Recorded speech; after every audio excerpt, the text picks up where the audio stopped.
tous, bienvenue dans votre journal. L'actualité de ce 19 octobre, on regarde les titres. 15% de tués en moins sur les routes, vitesse, alcool, usage de stupéfiants. Ce soir, on fait le bilan de l'accidentologie en Indre-et-Loire sur les 10 premiers mois. Troisième cause de mortalité en France, l'accident vasculaire cérébral touche chaque année 1500 personnes en Indre-et-Loire. Qui sont les plus touchés et comment prévenir cette maladie grave? Nous irons à Bretonneau aux urgences neurovasculaires, c'est l'enquête de la rédaction. Quelle tendance en 2012? Le salon Tendance Expo ouvre ses portes aujourd'hui. Mode, cuisine, qui consomme quoi? Nous verrons pourquoi les Français ne lésinent pas sur la décoration intérieure, même en temps de crise. Bonsoir, 15% de tués en moins sur les routes en Indre-et-Loire.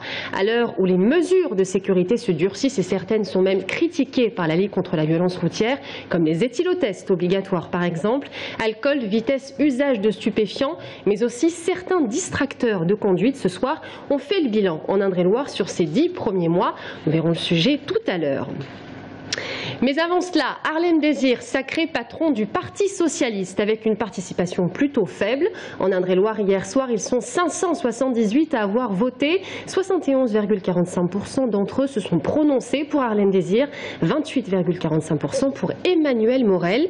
Le congrès fédéral du Parti Socialiste se réunit ce dimanche à Montlouis-sur-Loire, à l'espace Ligéria, dès 15 h. Quel marché de croissance pour les entreprises de la région Centre? Hier soir, la CCI International Centre s'est réunie pour dévoiler aux entreprises de la région et aux partenaires de l'export les résultats de cette enquête. Et pour évaluer les marchés à prendre demain, ils ont fait appel à l'un des meilleurs, Pascal Boniface, géopolitologue et directeur de l'Institut des relations internationales et stratégiques. On l'écoute. Aujourd'hui, il n'y a plus de marché qui soit purement national. On voit bien qu'un marché national qui est d'ailleurs de plus en plus concurrentiel, difficile à atteindre, eh bien les marchés, la croissance, elle est beaucoup plus à l'étranger qu'au niveau français. Et si on veut faire redémarrer la croissance française pour la région centre comme pour les autres régions, c'est à l'export qu'il y aura des solutions. Donc l'export, il ne faut pas penser que c'est impossible, c'est parfois difficile, certes, mais c'est là une source de croissance et d'expansion extrêmement importante. Troisième cause de mortalité en France, l'accident vasculaire cérébral touche chaque année 1500 personnes en Indre-et-Loire, devant l'infarctus du myocarde, une maladie dont les symptômes sont variables, troubles du langage, perte de la sensibilité. Ce soir, on se rend aux urgences neurovasculaires du CHU Bretonneau, qui sont les plus touchés par l'AVC, et comment prévenir cette maladie? C'est l'enquête de Brian Bock. Comment vous vous sentez aujourd'hui? Ça va très bien. Ça va? Ah oui, oui. Bon. Ce patient a été victime d'un AVC, un accident vasculaire cérébral samedi dernier. Alors qu'il était assis tranquillement sur un fauteuil avec sa femme, des signes neurologiques sont apparus soudainement. J'ai eu, vous savez, une lourdeur du bras, donc du coude jusqu'au bout des doigts, vraiment quelque chose d'insupportable. Même avec le bras droit, j'arrive même pas à le tenir. Je ne pouvais pas le supporter. C'est un bras mort en fait, c'est des kilos. Et puis alors ce qui a affolé mon épouse, c'est surtout le parler, je ne pouvais plus parler. Grâce à une prise en charge immédiate par le SAMU et les équipes des urgences neurovasculaires, ce patient n'a pas gardé de séquelles et peut rentrer aujourd'hui chez lui. C'est dans ce type d'unité que M. Fourmestro a été hospitalisé en urgence. Une prise en charge qui est une question d'heure. Plus l'AVC est pris à temps, plus il y a de chances de récupérer. Nos patients qui arrivent arrivent en urgence. Ils sont adressés par le SAMU. Tout de suite, à l'arrivée, on est en présence de 2 infirmières, une aide-soignante, un médecin, et on a 4 heures pour intervenir à partir du début du déficit. Dans 80% des cas, les AVC sont causés par une obstruction des vaisseaux dans le cerveau.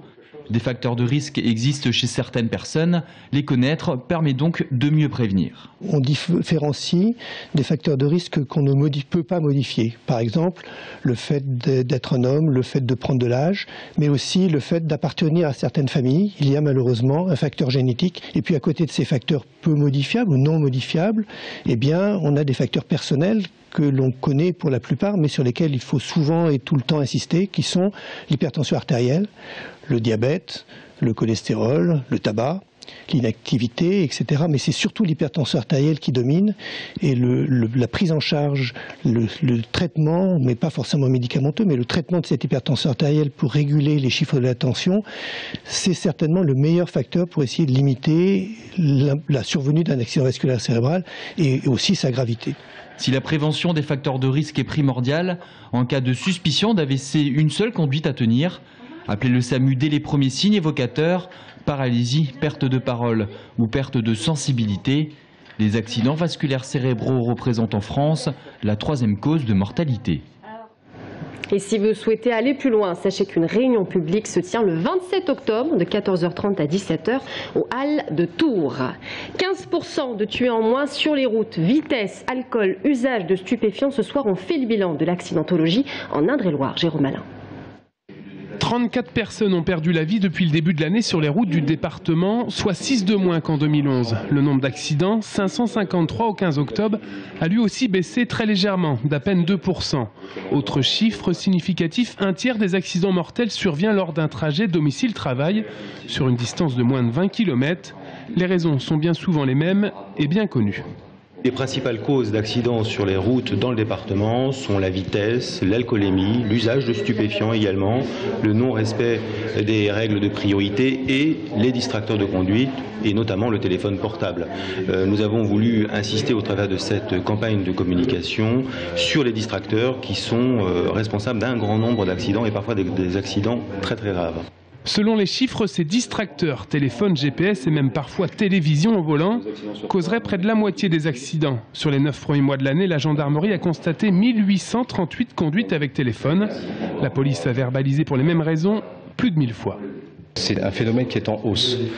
Cependant, par rapport à l'année 2011, nous avons relevé un peu moins d'infractions liées à l'usage du téléphone au volant.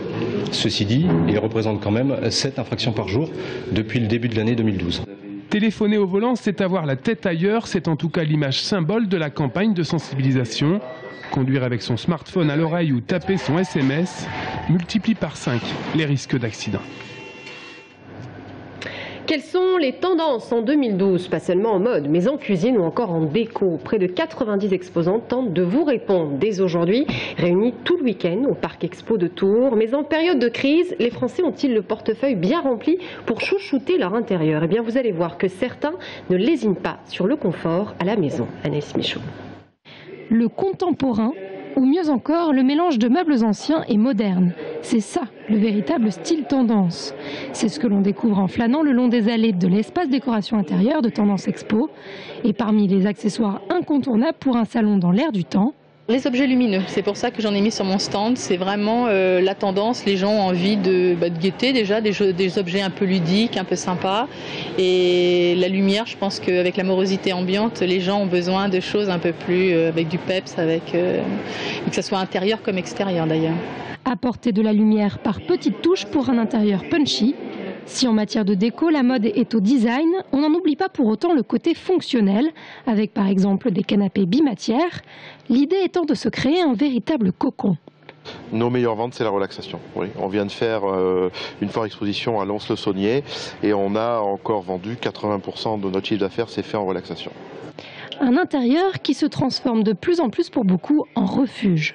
Il faut savoir qu'aujourd'hui, les gens sortent peut-être de moins en moins et profitent de plus en plus de leur intérieur. Et ça, c'est important, à cause de la crise, bien sûr. Du coup, si les budgets consacrés à la décoration intérieure n'ont pas augmenté, la demande, elle, est plus importante qu'avant. Comme quoi, la véritable tendance en ces temps de crise, c'est de pouvoir se sentir bien chez soi, sans trop dépenser. Et on termine ce journal avec un groupe décalé, les Fatal Picard. Souvenez-vous, ils avaient représenté la France à l'Eurovision en 2007. Aujourd'hui, ils sont en tournée pour promouvoir leur tout dernier album, Fatal, sur scène. Hier soir, ils étaient en concert au Château d'Eau à Blois devant 600 personnes. Leur musique, un mélange de rock, un soupçon de reggae et de chansons françaises vendues surtout avec beaucoup d'humour. Maud Gatineau. Ils s'appellent les Fatal Picard mais ne sont pas du tout picards.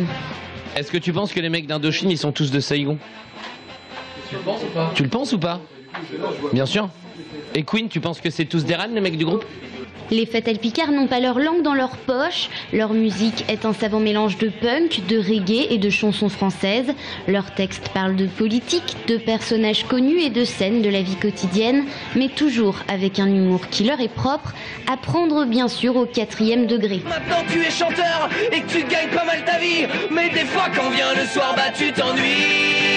Allez Bernard Lavilliers, mais qu'est-ce que tu vas... On a fait une chanson sur Bernard Lavilliers qui l'a bien fait marrer, et donc il a eu la gentillesse de venir faire le clip avec nous. Après c'est vrai que quand on gaze des groupes comme Superbus, ça les fait pas beaucoup marrer parce que ils ont peut-être pas trop d'humour, ou peut-être qu'ils nous trouvent méchants. Mais en tout cas on essaie toujours de faire de l'humour, mais un peu de l'humour de collège quoi. On est des gentils garçons. Ma grand-mère et ma mère m'adorent. Ça fait une anecdote. En presque 15 ans d'existence, les Fatal Picard ont donné près de 1000 concerts, dont 4 à l'Olympia. Ils ont enregistré 11 albums, accumulent 90 000 fans sur Facebook, ont même représenté la France à l'Eurovision en 2007 et pourtant dans les médias, ils font peu parler d'eux. Non mais on est connu dans un certain milieu musical, on va dire, peut-être. Après quand tu dépasses un peu ce milieu un peu underground, et ben c'est vrai que le grand public, le public de Drucker ou des trucs comme ça, c'est clair qu'ils ne nous connaissent pas. Les Fatal Picard se définissent avant tout comme un groupe de scène. En 2012 encore, ils ont programmé près de 80 concerts.